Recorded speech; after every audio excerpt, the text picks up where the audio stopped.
বড় ভাই সাজছে একটা খাম তো বাউ করা পারে না, খালি বুড়িটা বাসায় বাসায় আডন জমিদার। কাম করা লাগে, কামলা পাইতাছি না, কি করি? এ ভাইরা, এই অ্যাসিস্ট্যান্ট, উস্তাদ ডাকে আপনারে। ভাই ভাই এদিকে দাঁড়া। কই যাইতেছেন? রেজিস্ট্যান্টের সাথে কথা বল, আমার সাথে কি? ভাই কই যাইতেছেন আপনারা?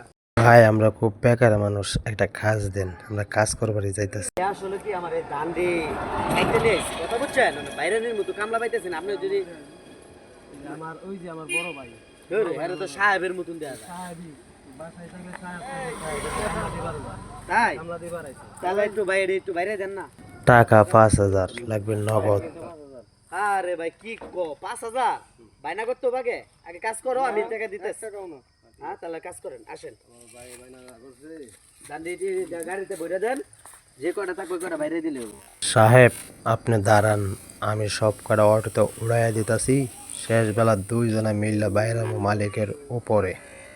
হাইরে ধান, ধান তো আর ফুরায় না, কি অটোর মধ্যে ধান ভরতাছি, অটো তো ভরে না। এইভাবে ধান বললে আমার জান থাকবো না সাহেব, আমি চলে যাইতাছি, আপনি তাহেন।